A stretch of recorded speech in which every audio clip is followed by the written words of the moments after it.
morning. Good morning, Timothy, to you. Good morning to everybody who is watching us on LinkedIn, also listening to us in Clubhouse, and also watching us on YouTube as well. So it's a pleasure to have you with us this morning again for the 145th episode of Japanese Politics One-on-One with Timothy Langley and me as a host, Maya Matsuoka.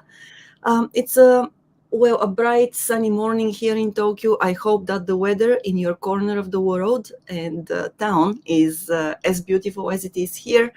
Without any further ado, I want to give the floor to Timothy because today we'll need to finish a little bit earlier than usual, but please stay with us even though we'll be a little bit shorter.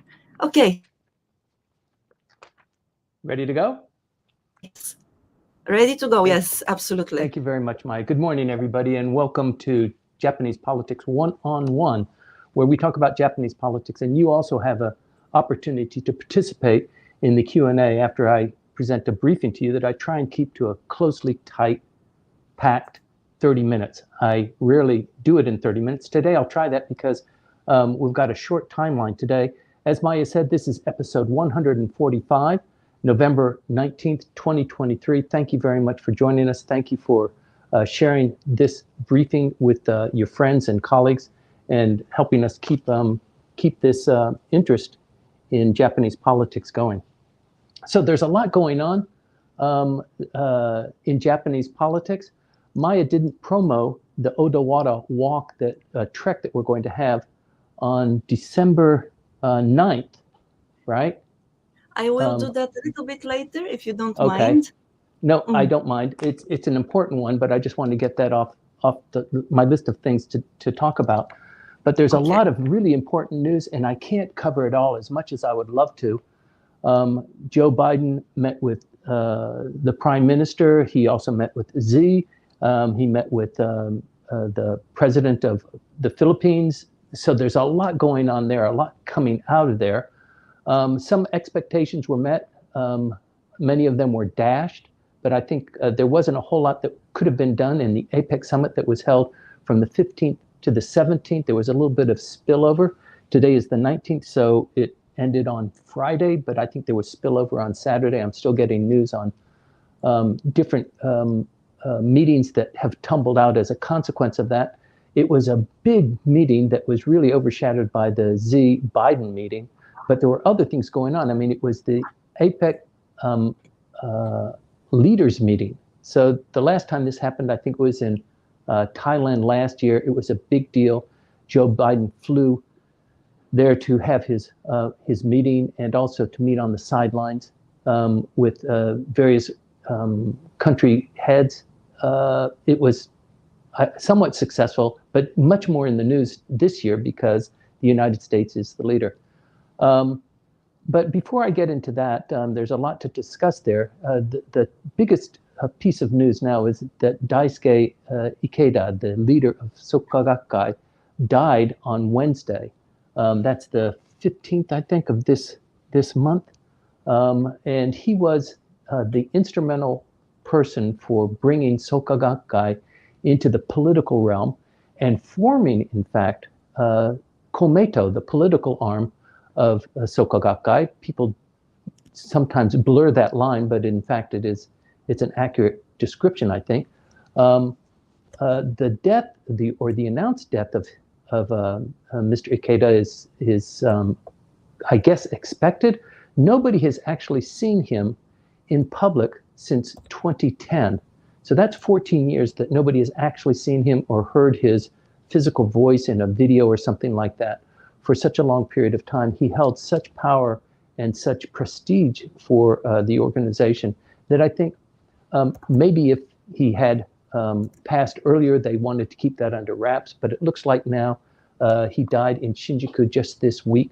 And so there's a lot of fanfare going on, not fanfare actually, just a lot of reminiscence about him, about his history, his influence in Japanese politics, but also in the religious world too. And in light of what's going on with the Unification Church, what happened with Soka Gakkai and how it developed into this political arm too is very important and instructive for us as the Unification Church goes through its kind of melting down period that we've reported on here a couple of times. I'm not going to get much into it now. I'd rather focus on Soka Gakkai.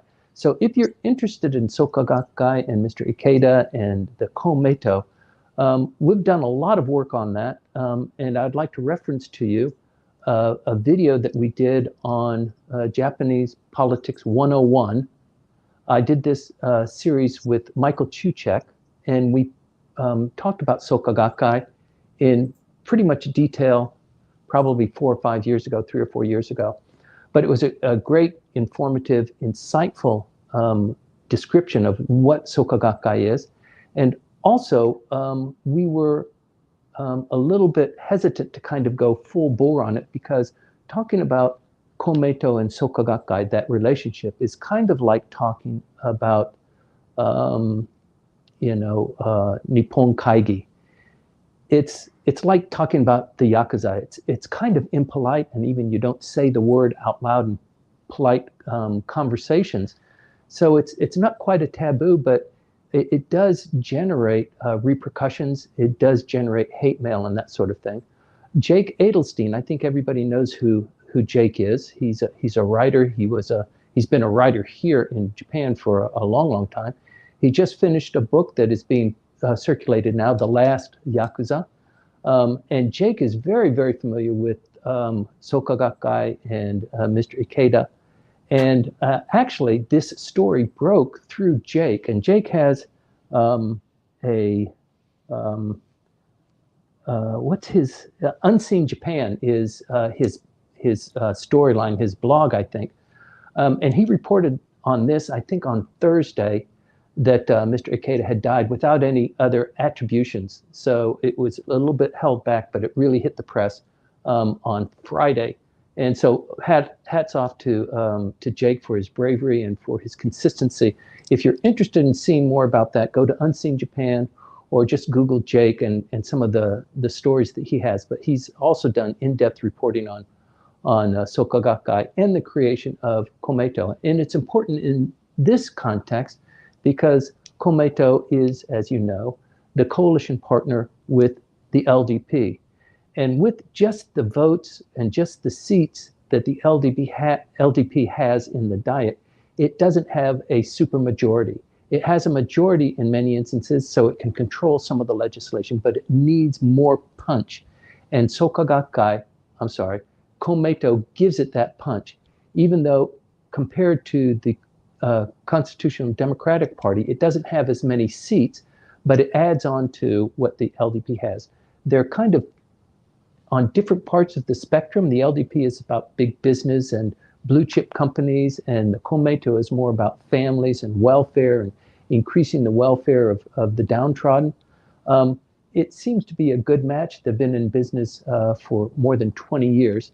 But it's a very interesting dynamic between what's going on with the LDP, and within the LDP, the Abe faction, for example, which had particularly close ties to Komeito, and with the death of the former Prime Minister Abe, that stickiness dissipated quite a bit.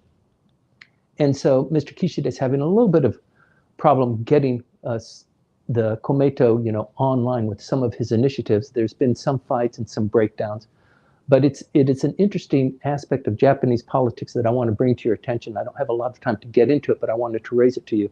And certainly the death of the leader of Soka Gakkai, Daisuke Ikeda, is a significant piece of news that you should know about.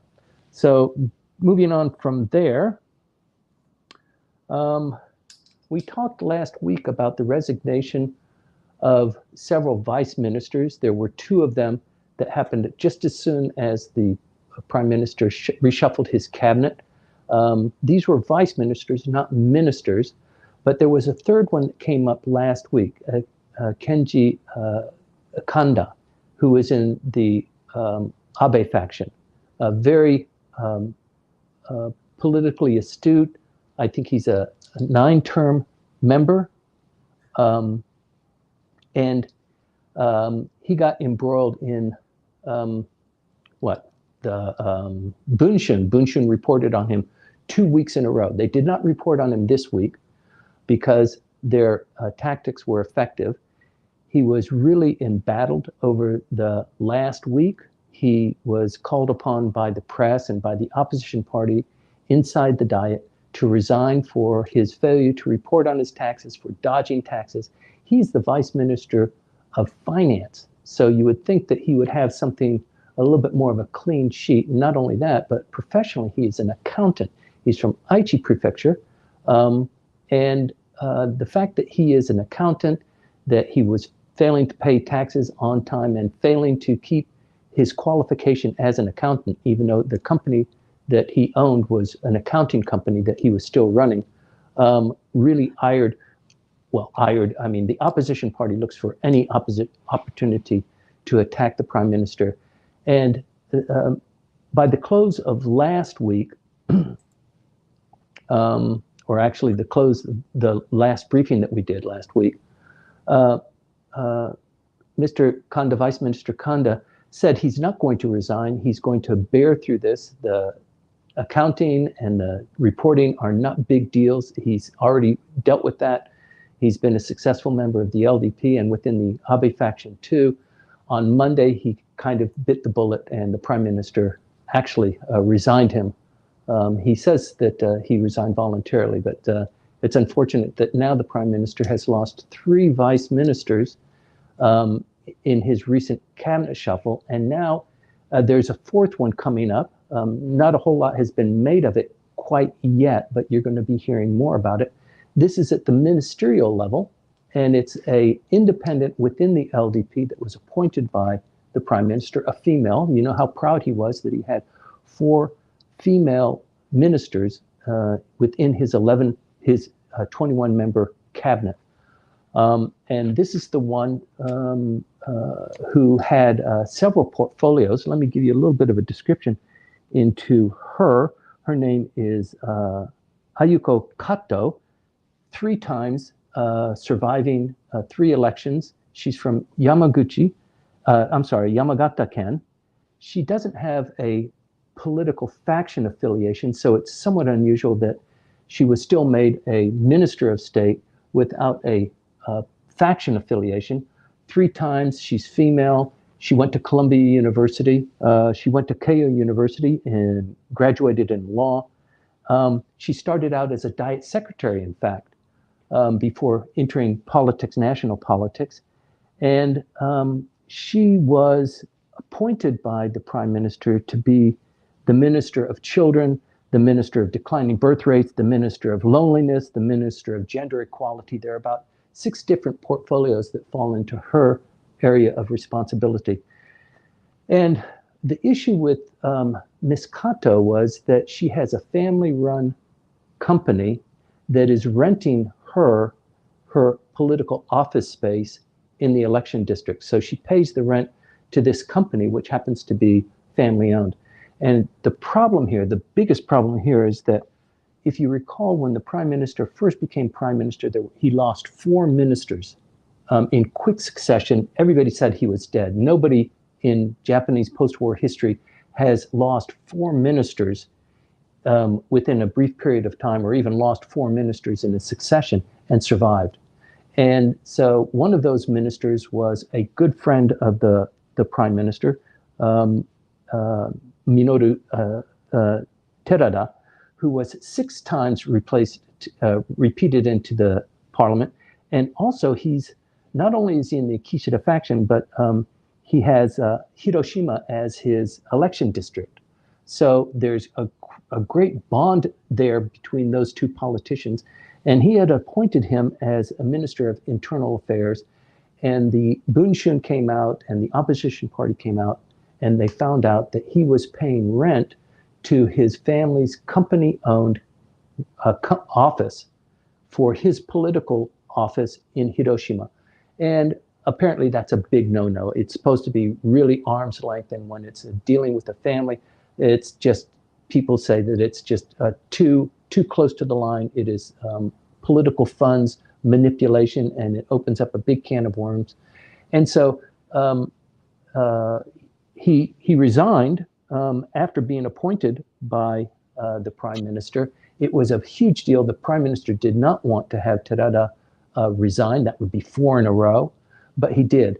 And this is the exact same accusation that is being suffered by Ms. Kato. So that's starting to boil up now, and I think it's going to be a blistering week as the prime minister comes back from what he hopes is a huge fanfare from doing a great job of meeting Xi, meeting Biden, meeting Yoon, having all of these big parties, lavish meetings. He met with the leaders of Silicon Valley and the chip makers in San Jose as well. So it was a very, very busy week for him, but he's coming back now, jumping right back into the fire.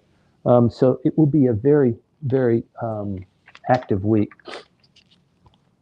In light of that, the prime minister's approval rating is just plummeting.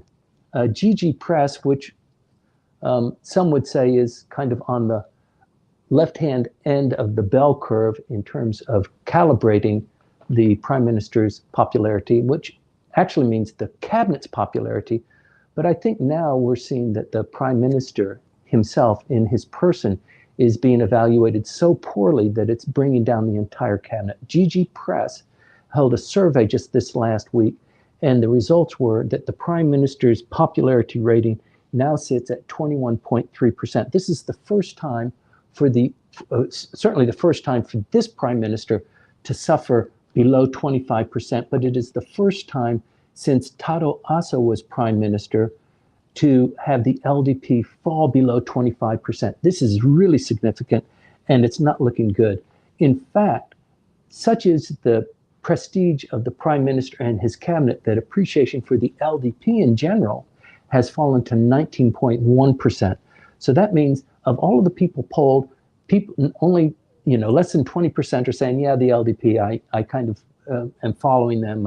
I'm an LDP member. I support what they're doing. It's very, very low. When it happened with Taro Aso, that his approval ratings fell that low and the LDP was pulled down. In fact, at that point in time, Taro Aso's LDP was calibrated at 15.1% approval rating, and the administration collapsed, and he was out of office, and there was another general election as a consequence of that. And the LDP obviously did very, very poorly, and it took a couple of years for them to come back and Mr. Abe to take the reins of power. But it was a situation that not only created Taro Aso as a lame duck president at that time, so even people nowadays reflecting on how that administration was back then, Taro Aso could not really get a lot done. There was a lot of opposition and a lot of just bitterness directed towards him. He's arrogant, he's wealthy, he's entitled. So the same sort of thing is happening with Mr. Kishida, but not that he's entitled or that he's arrogant, just that he can't get anything done. And so people are blaming even the fact that, the cat got run over by a car, that's Mr. Kishida's fault. It's that sort of building of emotion, and it's filtering not just among the general population, but within the LDP and within Kasumi Gaseki too. So it is very serious for the prime minister to come back in that kind of situation as a potential lame duck where he can't get anything done. And there are a couple of indicia that bear this out. So if the prime minister is strong and I belong to his political party, whether I belong to his faction or not, I belong to his political party, and somebody within my election district is going for an election as a mayor or as a city councilman, or maybe just somebody died and they have to replace a member in a national election in the upper house seat or lower house seat, having the prestige of the prime minister coming in or sending in a video message or something like that to a collective group of supporters is a big deal. It isn't happening now. There are 3 instances where this has happened. I reported on this last week where there was a race for mayor in the adjacent city to Hiroshima, and this city is going to be amalgamated into Mr. Kishida's district in the next lower house election. So the mayor of that city was up for an election, and he lost it 2 weeks ago. He lost it to an independent, and an independent, usually when people say that they're independent, it is to conceal what their true affiliation is, because They don't want to appear to be against everything that the LDP is doing, but they don't want to claim that they are tightly affiliated with the Constitutional Democratic Party or with Ishin or with the Communist Party or whoever. They just want to say they're independent. I'll do what the voters tell me to do. That's a pretty slick way of campaigning, especially when the LDP is so much down in the dumps. So he beat the LDP candidate pretty soundly, actually. And then there were two more this last weekend. Voting is always on a Sunday, so this would be the last week that we had our briefing. And in Fukushima, there was a legislative election that occurred there, and then in Omi, which is a district, Tokyo 25, there was another mayoral campaign that was decided for the opposition party. So the LDP candidate in both of those races lost. And so this is a signature of other things that are coming up, and there are elections all the time. Almost every week there's going to be an election for somebody who died or that moved on, or there's just a lot of different reasons throughout the political spectrum, not just the national level, but the local level too. So this is not looking good for the prime minister. And as a consequence of that, people are scratching their heads and saying, well, we don't want to be in that position where we say, yeah, but he's the prime minister because there's nobody else that's really even comes close. The names are starting to surface now. And there's been the inclusion of one new name that I find very interesting. It's the foreign minister, Yoko Kamikawa, who is doing a great job. She is really bearing down. She took over from Hayashi sensei with barely missing a beat. And she is really scoring high marks, especially in this politically charged geopolitical arena. She seems to be doing very well. Her hat has been thrown in, not by her, of course, but by other people as a potential candidate. She is, I think in the Kishida faction, she is maybe number 3 or 4 because Mr. Hayashi was number 2. Maybe that's changed since he's no longer in the cabinet. And Ms. Kamikawa is now the foreign minister. Maybe she's number 2, but she is being talked about as a potential replacement candidate for prime minister. And she joins, the other 3 regular people that we talk about all the time. Kono Taro, of course, is up there. Mr. Motegi, who is the Secretary General of the LDP, and Ms. Takaichi, who is really, she just never goes away. She is strong. She is forthright. She's really smooth. If you listen to her talk publicly, she's very eloquent as a speaker. She's very approachable. She exudes a very nice personality, although she is tough as nails. And she will be another candidate as well. And it could be that this groundswell of, the women in Japanese politics, we really need to do something about that, not just have, window dressing solutions for an issue that everybody recognizes. Something must be done about it. It could be that this general appreciation for getting women more in politics, it could come up as a campaign issue. But also the fact that Ms. Kato, who is in the cabinet now, is suffering so much, and probably, if the pattern is followed as it was last year, she will have to resign. And the knives are out, but they haven't been used. They're not quite out of the sheath. So when the prime minister comes back, this next week will be very, very active. And so my briefing next Sunday, please stay tuned for that. That's going to be a big one. There are other things going on. Let me see what else I had that I wanted to talk to you about. In San Francisco, the prime minister met with Xi. He met with Biden. He met with Ferdinand Marcos, the president of the Philippines. There's a lot going on there, much of it surrounding what's going on in the South China Seas with the fishing rights, particularly with the Philippines, and a lot of fights that are going on there between the Philippine fishermen and the Chinese patrol and Coast Guard vessels. The Chinese have actually placed a buoy, an unmanned buoy, in the waters there to kind of claim some sort of territorial rights there. That is causing a lot of consternation between Japan and Taiwan, Japan and China, to get the Chinese to remove that as a claim of some sort of sovereignty and expanding that, exclusive economic zone. And in fact, what the Philippines wants is the Chinese to honor the 200 exclusive economic zone that the Philippines has for their fishing rights. So there's a lot of fights going on there. And there's a lot of stuff going on with the fishermen pretending to be fishermen, but they're actually occupying, reefs and coral reefs that are there. They're submerged sometimes. They're underwater, but they have a ship that has been kind of grounded there, and it's been occupied for maybe 10 years by a marine contingent, a Philippine marine contingent, to establish some sort of presence. So there's a lot going on there, and the incursions between airspace and water naval lines by the Chinese Coast Guard is increasing on a daily basis. In fact, there was a report just this last week where the Australians had a frigate in Japanese waters, and they were cutting nets away from the propellers of the frigate. They had Navy divers in there, and they were approached at speed by a Chinese Coast Guard that put the divers in some degree of danger, and there was an official protest made. But this kind of cat and mouse is continuing, even as the leaders are meeting in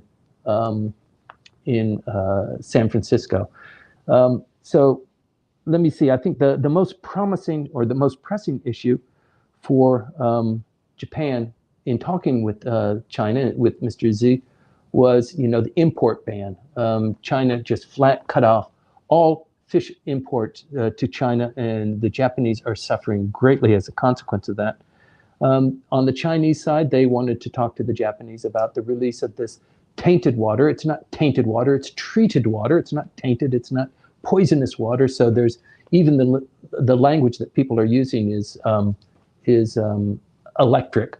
So the Chinese want to have a discussion about that, and I think the Japanese are already well on their way to reducing the amount of built-up water that they have there. They have a plan for it. They've got lots of consensus on that, but the Chinese are saying, we don't agree to it, and they're using that as a point of leverage, and it's apparently effectively being used. China is suffering from a sluggish economy. As Japan's largest trade partner, China needs Japan. They need Japan trade, and not probably, but China needs the U.S. trade too. They don't need sanctions. They don't want U.S. businesses to stop investing there. They need more investment to continue on, because otherwise the economy is going to tank in China, even at the same time that their military prowess continues to grow. And for the prime minister, he keeps toning this phrase of, we want to have a mutually beneficial relationship based on strategic interests. And apparently that language resonated with Premier Xi. So whatever that means, whatever that language is, but they're flying it around. And there's also the issue of the detention of the Japanese national as a spy. You might remember that he was, in fact, we talked about this. There are maybe 6 or 7 Japanese nationals who have been incarcerated as spies for espionage. Then the most recent one has been incarcerated for the last maybe 7 months, 8 months, with very little communications going out, and the Japanese would like him released. He's a businessman from Tokyo, and he was taken as a captive for trading in state secrets, whatever that means, right? Also, with the United States, the issue with Joe Biden was, of course, let's be nice and let's talk about things before they get, out of control. Let's have a little bit better communication. So they did decide, Joe Biden and Xi did decide on a couple of things. One of the things I think was a curb on fentanyl production in China that is being imported into Mexico, collected into some sort of a consumable form, and then imported into the United States. Imported, I mean smuggled into the United States. and causing more deaths each year than whatever happened in the Vietnam War. And nobody's really making that big of a deal out of it. But, maybe that's just one person's opinion, because it did appear on the agenda. And apparently it did receive a little bit of a nod of the head. And we'll back off on that if you back off on this. So as a trading chip, it did come out. There's also this fear between China and the United States that there could be a flare-up, even as in the state, regarding the Taiwanese issue. And so what the president and the premier decided is that they would reestablish military one-on-one communications, which have been off ever since Speaker Pelosi visited Taiwan. You might remember that. It caused a big storm of controversy, and so communications just stopped. So this is being reinitiated. So good for Secretary Blinken and Joe Biden for doing that.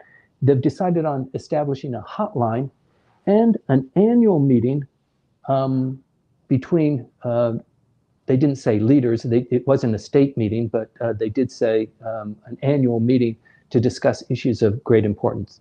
Once a year. I don't know what you're going to achieve, but apparently they at least decided that. The prime minister, in fact, received a little bit better on his end. Joe Biden invited him for a state visit to Washington, D.C. early next year. So, of course, this is going into the calculation of the prime minister. We'll wrap up the extraordinary diet session on December 13th. The diet will go into recess, and then the formal diet, the constitutional diet session, will start probably around the 10th of January and go for 160 days. So, the prime minister is thinking about that, because the most appropriate time for the prime minister to call for a snap election is after the budget is passed, probably even before, after the diet session ends, usually around June 10th. Then you've got this break period, and then the election for LDP LDP president starts in September. So the state visit, I guess the prime minister is being told you can call it when you want to, but you're gonna. I would love to have you in Washington, D.C. on a state visit, which is a really big deal. So we can look forward to that. Japan, South Korea, and the United States also had a little tit-a-tat just on the sidelines. Not a very long one, but they did meet, and all three agreed on their collective response to North Korea. North Korea has developed, in conjunction with their growing affinity with Russia, on solid-state rocket boosters. So solid-state rocket boosters is the newest technology for them. They're working on a couple of issues. One is liftoff. One of them is just the nuclear capabilities and payload, and also spy satellites. But with regard to attack capabilities, right now they have liquid fuel, which takes time to set up. You need to come out in the open a little bit. You're more exposed. With solid-state fuel, you can have things concealed and rolled out and launched in a matter of minutes. So it's a leap in technology that they have apparently made great strides in. So that's somewhat worrying for not just Korea, but Japan and the United States as well, because we've already followed the many launchings of the missiles that have been undertaken by North Korea, and the trajectory and the length of their flight indicates that they can hit places in the United States, as well as all of the armed forces, United States armed forces in the South Pacific and in Japan as well. Also, interestingly enough, while they were having the summit, the U.S. State Department approved the sale of the 400 Tomahawk missiles and the systems that go along with that to Japan. So we've talked about this quite a bit. I thought that was already a done deal, but apparently the State Department approved it while everybody was in San Francisco. Interesting timing, but this is a bill that the Japanese have to pay in their drive to have the total GDP, accumulated GDP, 2% of that being dedicated to military capabilities. They've kind of stepped back a little bit on that because of all of the money that they are spending otherwise. The Prime Minister has said maybe this year we're not going to meet that objective. Let's take a break 1 year and then restart it in 2025. But the Tomahawk missiles have been purchased, and that rolls up to a cool 2.35 billion US dollars. So that was interesting too, to come out. I've got 2 or 3 other things I want to talk about, but I want to wrap this up quickly. We talk frequently about Expo. The Expo in Osaka, which is going to start in April of 2025. And it looks like it's really kind of on the skids now. The increasing costs, we reported this last week that the central government has decided to put in another 50 billion. So it's the central government pays 1/3, the Osaka government pays 1/3, and then the businesses in Osaka also pony up 1/3 to get the entire Yumenoshima Expo, which will run for 6 months, up and running, and the costs just keep rising and rising and rising. It happened just this last week, and the individual within the cabinet who's responsible for that is starting to get a little bit of flack too, because there's no management control, there's no financial control, the costs keep on going up, and what's going to happen, and how did this wooden ring become the signature piece, the signature aesthetic of the Expo? That wasn't in the original plans, it just came up. It's a very expensive project. It's an all wooden structure. And the explanation was, well, when the Expo finishes, the wood can be decomposed and it can be used for other purposes. It's a lot of wood, and there'll be a lot of people who want to purchase that wood, and people are scratching their head and saying, like who's going to use this massive wooden structure that circles the entire complex? You've seen it in pictures, I'm sure. So this was not originally the design feature when they came up with that. So there's a lot of curiosity going on there. But in fact, we have been waiting for, there are 50 pavilions that are dedicated to countries to come in and set up their own pavilions with their own design, their own architecture, their own flavor. And then there are another 150 pavilions that are being shared, or maybe by corporations that are using them. But the Expo organizers are really having a hard time getting countries to pony up and submit their architectural plans and their first bid for how much they're going to pay for the construction. It was only at one. South Korea came in first, even though the organizers were pressing other countries to, please hurry up and bid on this, because the construction costs are only going to rise now. If you come in now, maybe you can lock in.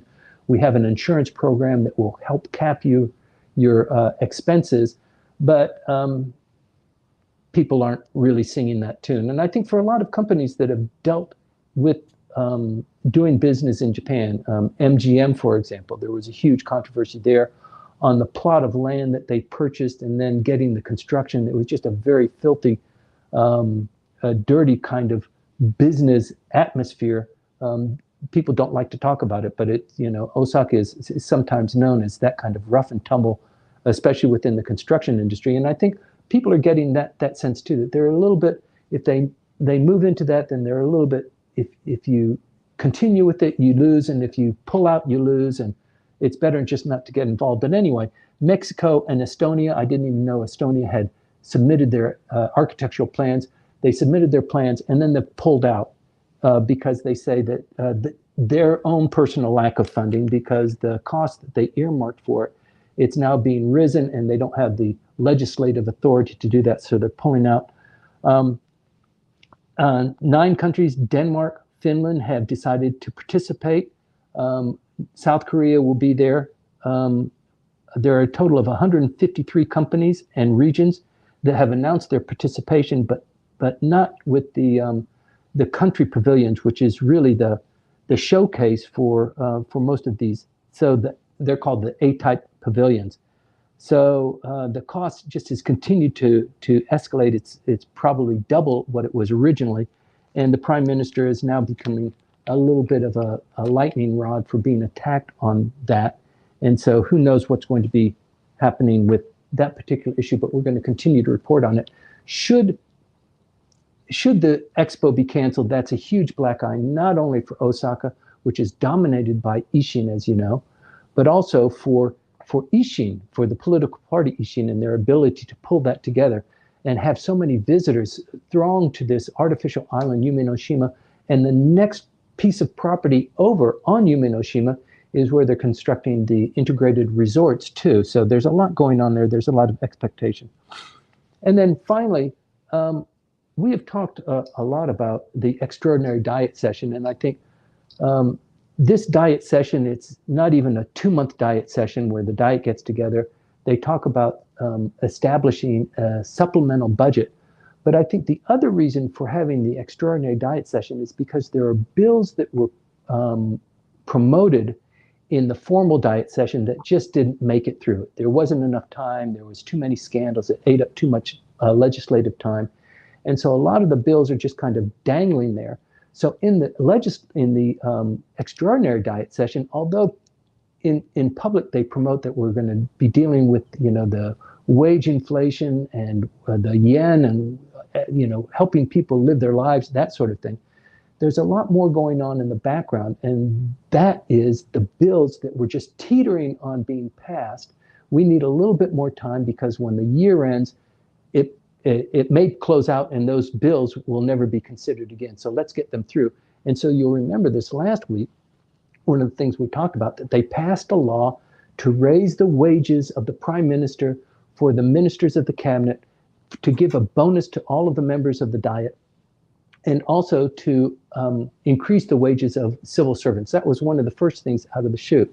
But there are a lot of other things that are coming out now that really don't have anything to do with increasing wages or supplementing the price of the yen or engaging the economy. And there are a couple of things that came up that I'd like to talk to you about because they reflect the ability and the power of public policy and public policy influence.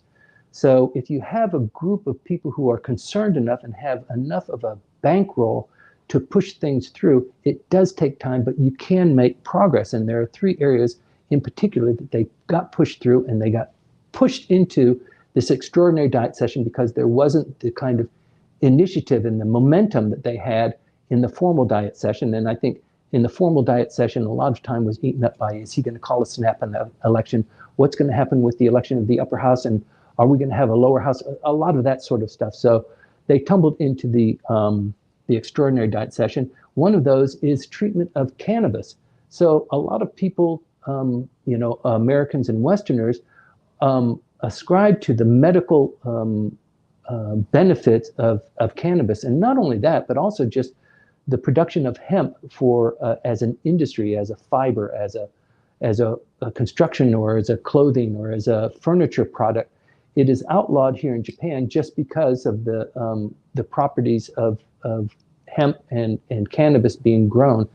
And they were able to make a little bit of progress here in allowing certain chemical compound that is extracted from cannabis for epilepsy sufferers. So that's a big step. It's one of the many necessary steps in actually releasing the restrictions on cannabis production, or on some sort of synthesis of medical products for cannabis, but certainly not right now, maybe not ever, recreational use. But there is a heavy voice within certain pockets of Japanese politics that say the distinction of cannabis as an evil gateway drug destroys the careers of these kids, usually kids who get involved in it, and then their careers are destroyed because of this taint, and the taint is far outweighing what the government is trying to achieve. So you might remember the Nihon Daigaku, the Japanese university football team, being the athletes who were in the dormitory. They were all, getting high, and this caused a huge turmoil. So this buildup of an acknowledgement of a need, and the heavy hand of the government is beginning to really take a little bit of momentum. A second issue is pharmaceutical drugs created in the United States and other places. They have to go through 3 phases, which means they have to have live testing, And they just passed a bill in this session where the live testing of the drugs does not necessarily need to occur among Japanese people. So before the foreign drugs could be brought into Japan, they have to go through phase 1, phase 2, and a phase 3. And in phase 1, they just have to have people who volunteer to use the drugs to show that it doesn't have any negative effects. And recruiting those kinds of people to do that on a voluntary basis, not voluntary, but you'd probably get paid for it, to be essentially a guinea pig, when the manufacturer has already done that in their home country. The Japanese diet has now acknowledged that that data can be transitioned over into Japan, which reduces the cost for the foreign firms to come into Japan and establish. So for most of the countries that are dealing with the importation of pharmaceuticals, Japan is one of the outliers. It is just so expensive to come into this market. So typically you just sell your patents to the Japanese manufacturers and manufacture it for them, and then they sell it. So there's a huge marketing niche there. And then finally with generic drugs, apparently they are really the most popular because they are the least expensive, but they are falling out of supply, and the supply chain there needs to be addressed. The diet has also initiated a lot of effort there to allow for the more clear importation of generic drugs and the manufacturing of the generic drugs here in Japan as well. There's only one final thing that I would like to point out to you, because it's such a hot issue. We've talked about AI several times. You know that there was an AI seminar maybe 2 weeks ago in London. We reported on that, Maya, in my briefing on the automobile industry. We uploaded that, I think, on Thursday or Friday. But Yes. ChatGPT is a huge mover there. And then on Thursday, they fired the president of ChatGPT. Everybody will know, Sam Altman, who was pushed out, a huge corporate play. The chairman of ChatGPT also resigned. He said, "This is outrageous. I'm not going to do it." The board just had a vote, and they said, "Look, you don't represent our true issues, and we want to push you out." And this is another one of the filthy things that happens within corporations at the board. You start to grow and be really famous, and people want a piece of that. They want to be, associated with that. It's happened in Apple. It's happened with a lot of companies, and we see it now happening with ChatGPT. What is going to happen with Sam Altman, we don't know. What's going to happen with ChatGPT, but we do know that AI, generative AI, is a huge issue. It's receiving a lot of attention from the Japanese and from the United States too. When the Prime Minister was in San Francisco, he had a meeting with the chip makers and with AI producers as well, a separate meeting, separate from the political stuff. So it's a big ticketed item for the Japanese. With the potential decline of the Japanese automobile and automobile parts manufacturing industry, there needs to be a replacement industry. Rapitus is opening an office in Silicon Valley. They're building this chip plant in Hokkaido. You've got TSMC in Kumamoto. They're making great inroads there, and a lot of investment going on there. And a lot of this supplemental budget that is being created by the Prime Minister is dedicated to those two initiatives. So there's a lot to follow, a lot to be plugged in on. I hope this has been somewhat informative and get you thinking about some of those things. If you have questions about them, maybe we can get into them a little deeper. And I'm sure there are people in the room now that know far more about this than me. So let's have an open discussion. That ends my very brief briefing today, Maya. Thank you very much, everybody, for tuning in, and please continue to watch. Okay, just a moment. Did I catch you off guard? Yes, you did. Thank you. I was doing I was multitasking again. I'm sorry for that. So we already have Rumiko, who would like to come up on stage and ask a question to you. You're very welcome to do that, Rumiko. We have a couple of comments on LinkedIn as well. Just for your information, I shared the link to Langley Esquire's latest update about the new relationship between policy and business in Yep. Clubhouse. It is available on YouTube under Langley Esquire's account. So if you're curious about it and what is going to happen in the near future, the midterm as well, I encourage you, I actually invite you to go there and watch the video. It's a short one, 16 minutes. So there is a lot of insights there, a lot of information, which will be, yes. And please leave a fingerprint that you've been there, hit like or throw in a comment, make some sort of observation, because that helps us proliferate not just the video, but also this briefing that we have every Sunday too. Thanks, Maya. Yes, thank you. And also, before we continue, I know that Rumiko, you're coming up on stage. Before we continue, I would like to once again talk a little bit about the event, which we are going to have on December 9th, that is Saturday, in 3 weeks, together with Whitecaps and, of course, Richard Walton. So let me give you some details about it. As I said already, it is going to start, to happen on Saturday, start at 10 o'clock in the morning. We're going to meet at the JR Nebukawa station, and you should be prepared for a hike of about, let's say, 4 to 5 hours.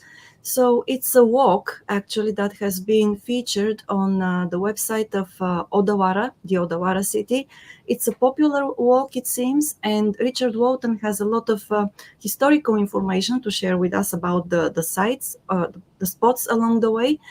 It is a free event, free of charge. You're welcome to join, but please keep in mind that we have a limit of the number of people. So we can have only up to 30 people. So if you already know your schedule for the day, for that week actually, and have a little bit of time, if you can join us, please hurry up and sign up for the event. So I will share the details about the event tomorrow on LinkedIn under Japan Expert Insights. So if you're curious about that, please go there and see the details and register with us. That is all for at the moment. Rumiko, I invited you to come up on stage, but I cannot see you actually there. Did she chicken out? No. I don't think so. Right. Well, I don't know what I can do. So I lost Rumiko. Okay. Hopefully she'll come back then. And then we have a couple of comments on LinkedIn. So let me have a look at them and let you know what they are. One of them is from Camilo Sandoval again. Let me go there. It takes a bit of time. Oh, okay. I don't know what is. Yeah, I know. Okay. Here we go. The Wi-Fi is really slow today. I mean, the connection doesn't let me. Okay. Just.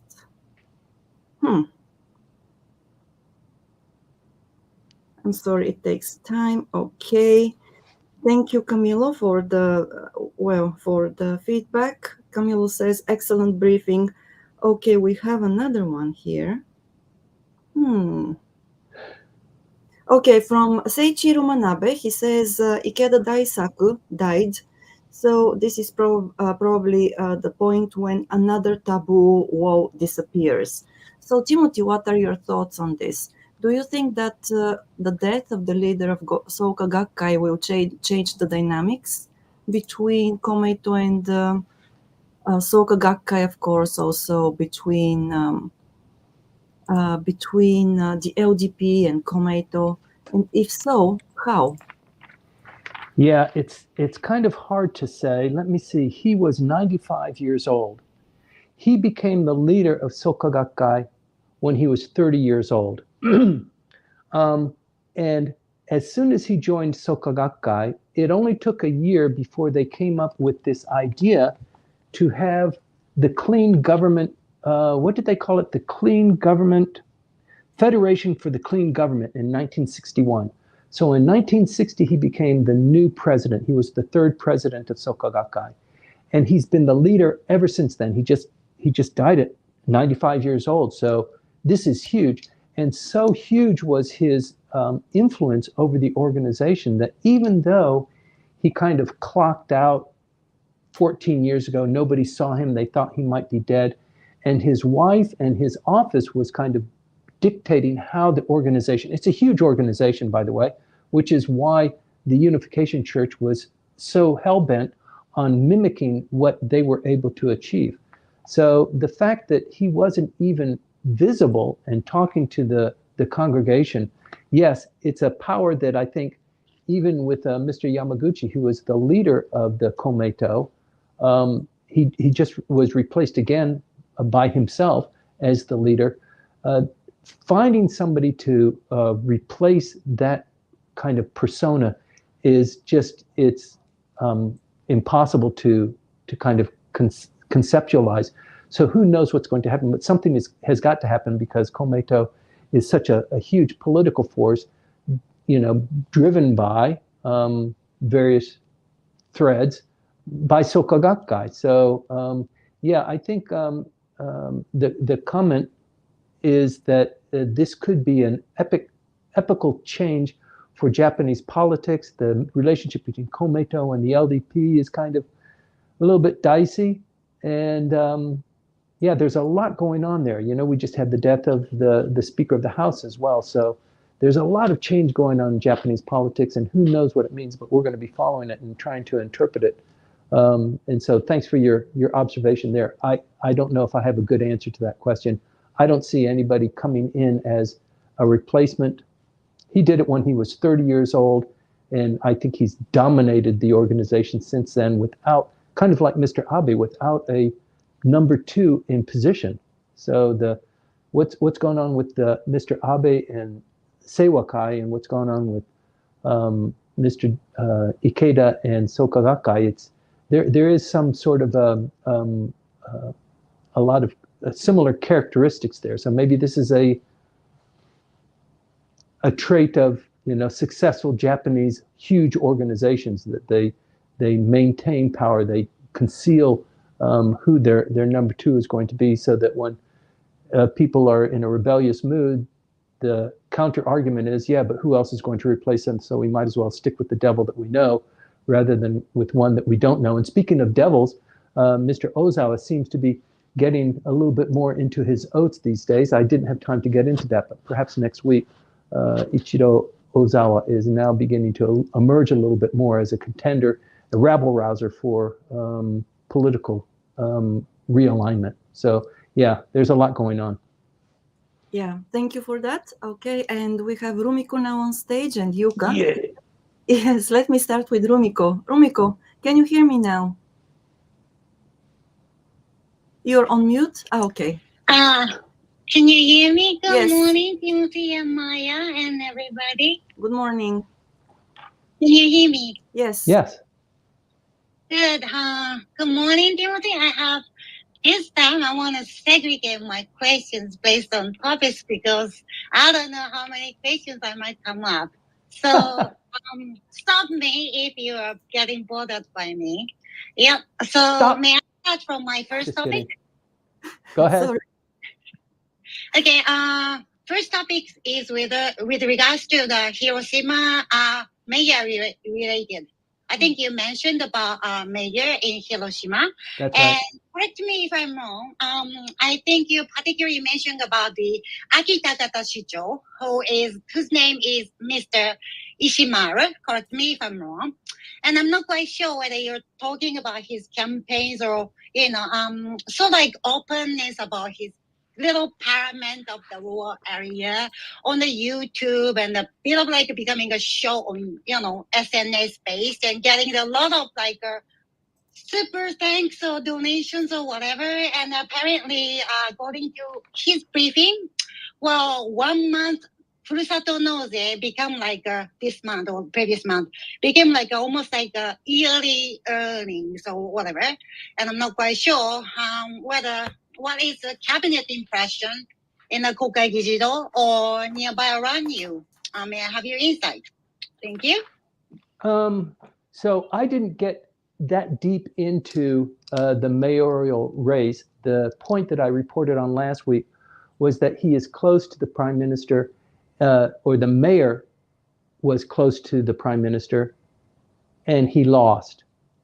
And he lost to an independent candidate. But I didn't go into what his campaign was like or what his position was on Furusato Noze. I don't know about that. So hearing your information makes me very curious. I'd like to hear a little bit more information about it. But yeah, this Furusato Noze as a kind of a money stream for these prefectural offices, it is in fact the case. They are generating revenue there. They're selling more nationwide than they would have ordinarily. So it is a boost to their economy there. But I didn't understand too much about the pork barrel aspect of it that you've just raised. But maybe I should look into that a little bit more. Thank you very much, because according to the sort of like a Googling him, apparently he's not belonging to LDP or any other political party. He That's just right. came up after, working in banks in especially New York City or something, and came back to the home and stuff like that. So I was just wanted to understand the paramount impression about him. So, well, let's keep on going. And if you don't mind me moving on to my next topic, I'm going to do that. Let's go. Yeah. Yes, please Now? go. Yes. Okay, the second one is, okay, let me jump into other topics, especially about the cannabis or pots or weeds or whatever. I knew it would get your interest. Yeah, as you know, in Japan, I believe that THP is not legal, it's illegal, but the CBD is legal, correct me if I'm wrong. And the CBD is recognized even in Japan that it's quite healthy for human beings, but not the THP. And Right. I don't know, like from the medical background, like if it's good for human beings, it should be going, regardless of the political or, any other arguments together with, money under the slaves or whatever. And I'm not quite sure what's the topic when it comes to the political things. I mean, it's about like human health. It might be under the Ministry of Kosei Rodosho or whatever, or like a legal sort of like legitimate system based on that according to the proper research and stuff. I don't know, like how come all those, politicians are jumping in to do whatever shit. So I'm sorry for my languages, but I appreciate your insight because I really get confused. Because other countries, for example, Australia, cannabis is completely legal in the Australian Capital Territory, no other states. And several countries have different regulations based on the states or whatever. And I'm not quite sure whether Japan would like to do what. Yeah, thanks for your insights as well. Thank you.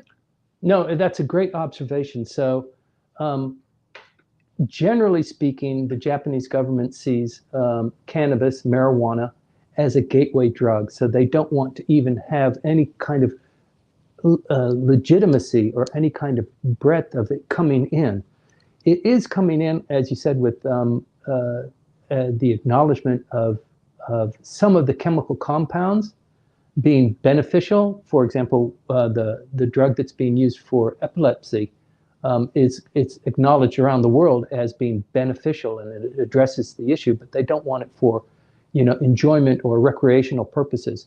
There is an extract that is being infused into gummies, these like candies, and they've been sold throughout Japan. There is a company that produces them in Osaka that was raided just this last week because there were a couple of teens who I guess they ate, if it says, eat 2 for every 3 hours, make sure you have a full stomach or something like that. I guess these teens took 15 of them and, partied hard.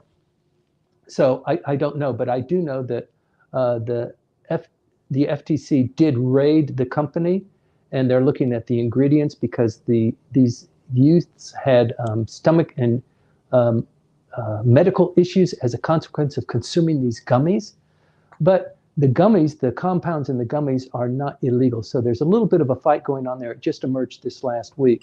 But on the bigger issue of cannabis coming into the country for medical purposes, I think eventually there'll be a larger push because there is a considerable lobby that wants to bring cannabis and hemp into the country to make it legitimate, to make it legal, to reduce the penalties of having people punished as a consequence of ingesting it or inhaling it. And in fact, when they passed the original law for hemp, they had to make accommodations because the farmers were ingesting some of the hemp just as a part of the harvesting process.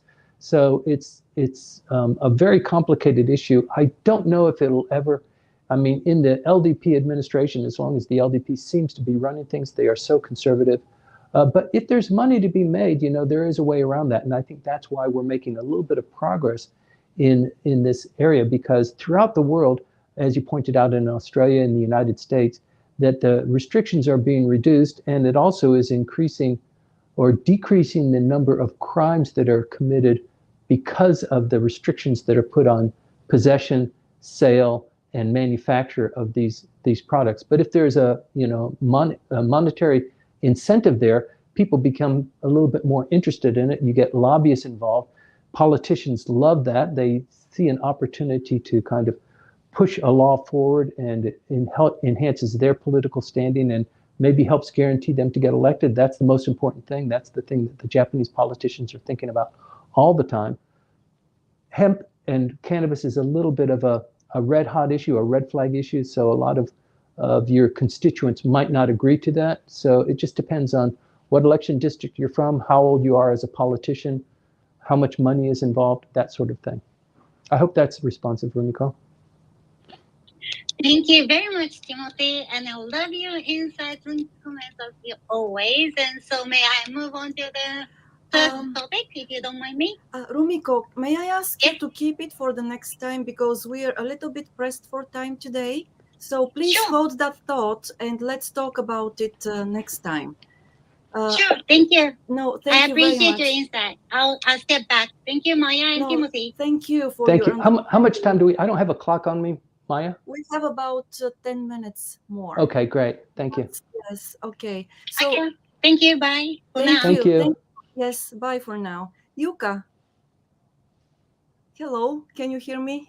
Yeah. Okay, Yes. great. Thank you. Too bad we only have 10 minutes, because I'm going to explain about my icon. It will take like 30 minutes. I bad. agree. Yeah. Just kidding. Just kidding.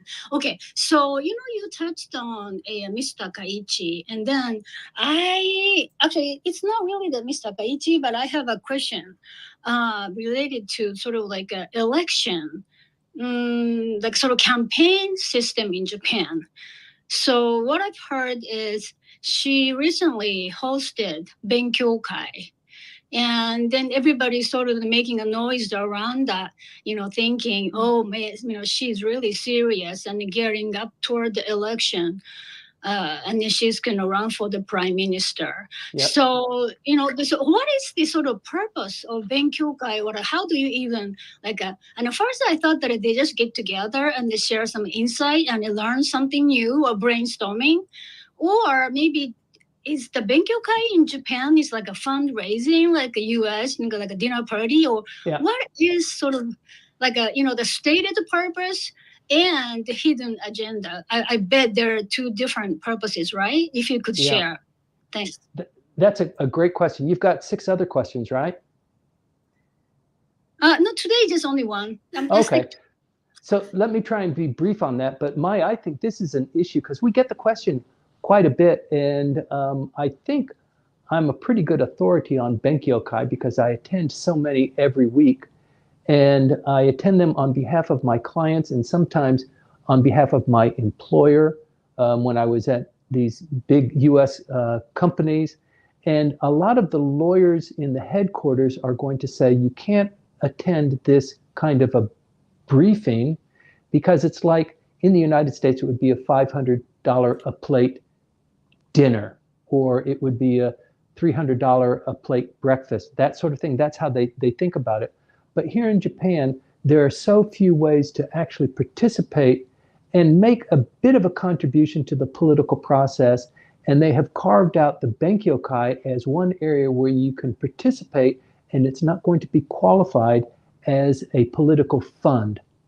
For the individuals like Takaichi, they need to have a war chest in case they are going up for an election. Well, not just in case, they are going up for election. But in her particular case, if she runs for to regain or retain her seat in the lower house, she's going to win without too much difficulty. And the LDP is always going to support her, send money to her, help her with the campaign, with the sound truck, with the administration, that sort of thing, as it does with all LDP members. All LDP members have an opportunity to join a faction too. And when they join the faction also helps them in bolstering their image and projecting their persona during the campaign period. With Takaichi-san, sensei, she doesn't belong to a political faction. You know, she's independent. She's very unique in that regard to be, she's kind of like Mr. Suga, who doesn't have a faction affiliation either, but he became prime minister. So she needs to have not only what the LDP is going to be supplementing her for her campaign, but if it's an LDP election for president of the LDP, probably the LDP gives the candidates a certain amount, but they need to supplement that with their faction affiliation or with whoever their group is. And so that's how people kind of get amalgamated together, and they help that campaign either through direct contributions or by, you know, sending staff or in-kind kind of contributions. So under the Japanese law, attending these breakfast briefings or the lunch meetings or even the Hagimaskai, it is a study session. That's why they're called study sessions, because you are retaining, you are receiving something. It's just not a gift where you're going to put money down and eat lavish foods in a nice hotel and that's it. No, you go there, and one of the great benefits that I get from it is that it's like a continuing PhD course in what's going on in the Japanese economy and politics, in industry, that sort of thing. And so it is not qualified as a political contribution, but from the politician side, yes, they're going to pay the hotel for the room, for the services that they receive, and then they get a little bit of a cushion there that they earmark for their own political purposes. And so for somebody like maybe Konotaro, who has a big draw, or Taro Aso, who will fill a room, Motegi will fill a room with 500 people invariably. So he'll do his Benkyokai maybe 4 times a year.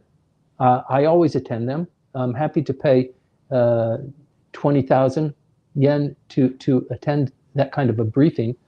But from their perspective, they need to collect this war chest to spread out to the people that are in their faction or who are affiliated with them somehow, because in Japanese politics, it's not just because of your own personality that you win, but it's because of the machinery and who you're affiliated with and what kind of party affiliation or faction affiliation that you have. So that's, I hope, a response that satisfies most of the curiosity. But I think we should do an expose on that, because a lot of people step away from participating in Benkyokai because if they're an American company or a European company, sometimes the lawyers in the head office say, don't participate. If you're going to participate, you have to pay out of your own pocket, and then it's your own political contribution. We can't have anything to do with that. But as a company, if we reimburse you for that, then that means the company is endorsing a candidate, and we don't want to touch that. Great, thank you. Yes, a great response. But just briefly, maybe, so I need to correct my thinking, because I thought Ms. Takaichi belonged to Abe faction, but you said she is independent? She's independent, which okay. is, no, it's so interesting, and I'm glad you brought it up. Mr. Abe didn't select somebody as prime minister from within his faction. He went out of his faction and picked Takaichi as his candidate to become prime minister. That's the astounding thing about it. Interesting. Thank you. Very interesting. Yeah. Very interesting. Very much so. Okay, so thank you very much for the questions, Yuka and Rumiko and Camilo. Thank you for your questions on LinkedIn. Please do allow us to talk about them and answer them next week. And apologies for being time pressed today, but I hope that even though we have to finish a little bit earlier, you still got a lot of information from this briefing. So we'll be here once again next Sunday at 8:20 with Timothy Langley again, of course. And yes, we'll answer the questions which we received today next week. So stay with us. Come again. Stay with us. Yes, Timothy? Also, you might recall that every Friday we are circulating this talking points that I've been mentioning in my weekly briefing.